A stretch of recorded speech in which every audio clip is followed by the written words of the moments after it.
Welcome everybody to game number 2 of the MSL Silver Division Grand Finals. These are the tiebreaker games. I've only got 2 of them. I apologize, but these guys played their guts out, so I think they deserve to have their games casted, even if it's really, really late. Like I said, watch the first thing. I apologize there. So starting out, we have the winner of the previous match, the Green Bean. Down here's the Zerg player, Bean. It felt so good right before I got it out there, and then it kind of fell flat on its face. In the top right-hand corner of Neoplanet S, we have the pink Protoss player, Glenn. That's what I got. They're all mining. Everything's very standard because, check it out, it's 1 minute and 15 seconds into the game. And the most important things you should have done by this point in time is queued up an additional worker and successfully right-clicked on something. In fact, now with Heart of the Swarm and its auto-mining thing, you can actually not really do anything for the first 16 seconds of the game, which is amazing. Of course, not everyone does that. You can spam clip like crazy. Check it out. The APM is not insane. Some people will actually do something that looks insane, but when you think about it, it actually starts to make more sense. They'll spam APM all over the place. So what I mean by that, see what I'm saying here? Click, click, click, click, click. Build, move around. And pros do this all the time, and at the beginning of games when there's not much to do, it kind of doesn't make sense, especially they'll cycle through their hotkeys repeatedly, or things like that. You'll see them hitting, if they were Glenn, they'd be hitting 1-3, 1-3, 1-3, 1-3, and just cycling back and forth between things.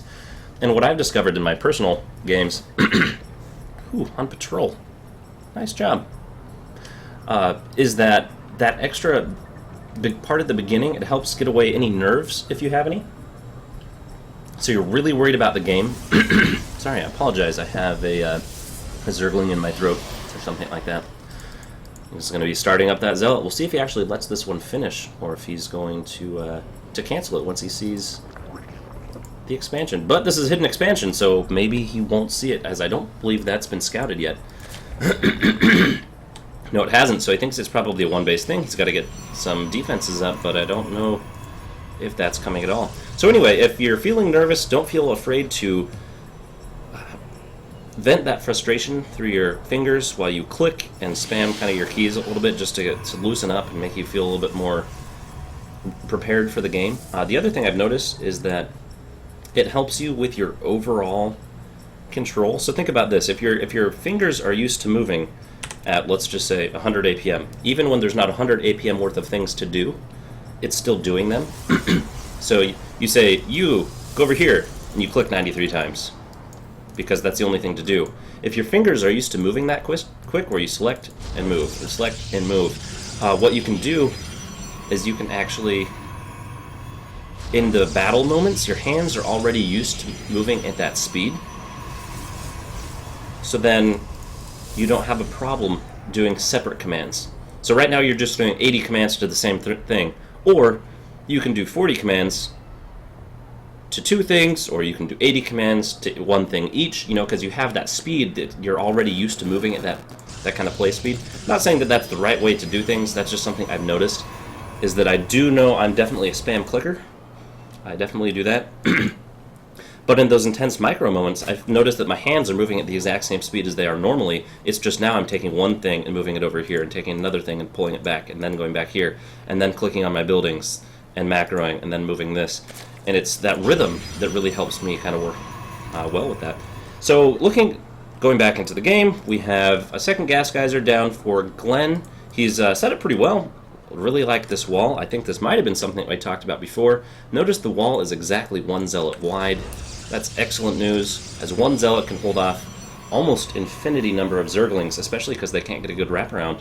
So he's on hold position. He's just going to stand there, and this cannon will actually do most of the work. So excellent job there. Also, the cannon could have come back here as well. This is a little bit in a kind of funny place. Like roaches could come and pick off this zealot, but it's not too big of a deal. These zerglings now are kind of nullified, so they're just going to hang out. They did take out this pylon, though, so they have been doing work. This was then a gateway expand of some sort. The Nexus here is going to finish up in a relatively short amount of time, and then Bean is going to be on this third base. It's a proper response. Seeing your opponent going up to that other base, you got to stay that base ahead, so it's a good thing there. With the Mothership Core coming out, Warp Gate research is almost done, and melee weapon upgrades. Interesting move. So generally, when you see Zerg players upgrading in a specific path, so Protoss and Terran, you upgrade attack. When you click on the Forge, you say, I want to do ground weapons level 1. Click, it upgrades Zealots, and it upgrades Stalkers. The same way. Zerg is not the same way. You have here, and you have ranged missile, we have missile attacks and melee attacks. So you kind of pick a tech path and kind of stay to it in order to be the most efficient with your resources. Because remember, keeping your money really low and being efficient and not queuing is one way to be really good at StarCraft. And so starting out with melee upgrades implies eventually wanting to use additional lings throughout the game. These are not just temporary lings, because that's all I have in my tech tree right now. They're instead, I'm investing in lings, so I want them to be better. It could also mean that you want to go Broodlord or Ultralisk later on in the game, as both of those benefit from the same upgrades. And you might think Broodlords don't start that they're not melee. They have 9.5 range. What are you thinking? Hey, look, and there's that cannon there. Sorry, Zerglings are terrible in your throat. Gotta take a nice drink of water. On the upside, it's not a Baneling, so I guess I shouldn't be complaining too much. But, going back into this, I completely lost my train of thought, and it was something about... Oh yeah, Broodlords. They're not melee, but the Broodlings they throw are. So the Broodlings have attack. Also, when your buildings die, it'll give your buildings more attack points, which is kind of weird to think about. So anyway, that's just something to notice. When you see someone doing that, you can also, you think, as the player's opponent, you're never going to know that. Incorrect.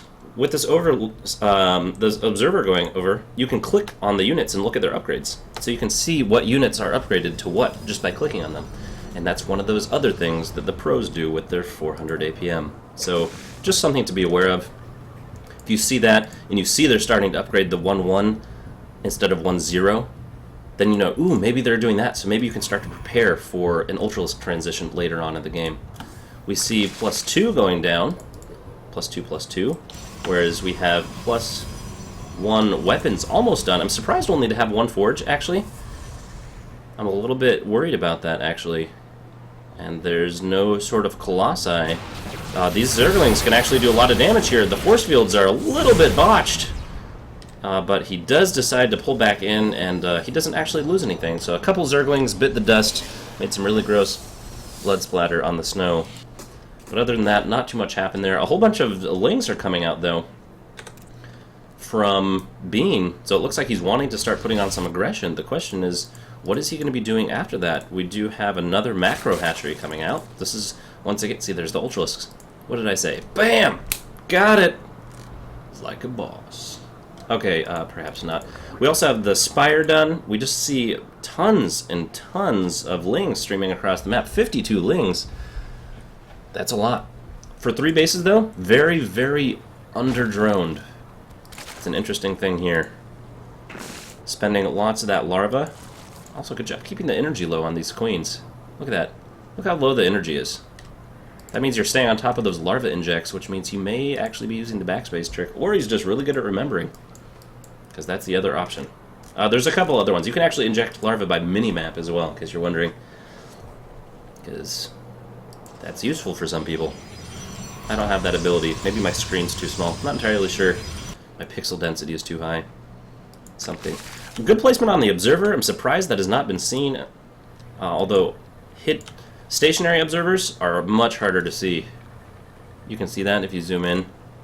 But just kind of cruising around, that's almost impossible to see. It's the movement that really gets observers caught, so keep that in mind if you're controlling your observer, actually.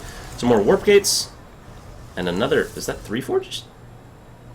I thought this was a forge. That's not a forge, that's researching Blink. We're going to have +2 weapons. Yep, so we're at 1-1 on these ground units. There's a lot of lings. There's not very many units that are good against lings here. When I say that, I mean there's a couple zealots back here. We've got 8 zealots, but a whole bunch of stalkers and a mortal. But the Immortal will be super useful against these Ultralisks. His food is really starting to climb.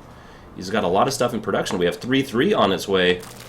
And this is kind of what happens when you let that Zerg player kind of hang out.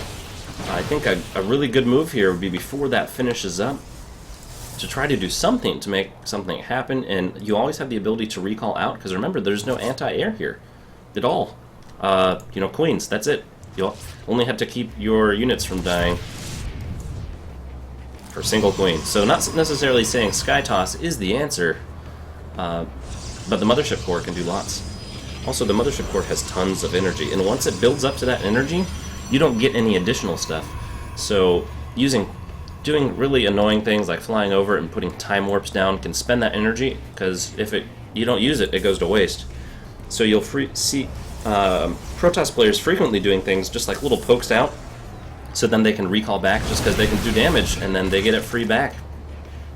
And it looks like there's a whole bunch of Ultralisks. How's he going to respond? He might throw down some force fields.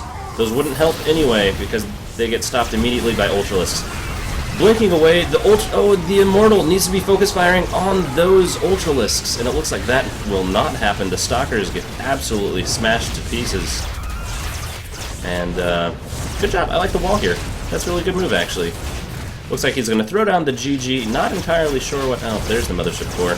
Could have thrown down the Photon Overcharge here, as he has some chance to defend that, but instead, looks like the metagame got Glenn. He was expecting Muta, as it turns out. Mind games. So good job there, Bean. I'm going to declare you the winner based on these two results entirely, and ignore anything else that happened, because I don't have any of those games to watch. But I really enjoyed watching the games. It looks like both of the players improved from what I remember of the previous games. And like I said, I'm really sorry for taking so long to get back, or to get these up. But life's been crazy. I've been working 24-hour shifts at work a couple days a week, which is awesome. That's code for not awesome. Either way, glad to finally get these here and to broadcast the power of Ultralisks to everyone here. So congratulations and good luck in Season 3. Hopefully we'll start that here sometime soon, because I actually do enjoy doing this. So thanks again. Everyone have a great night.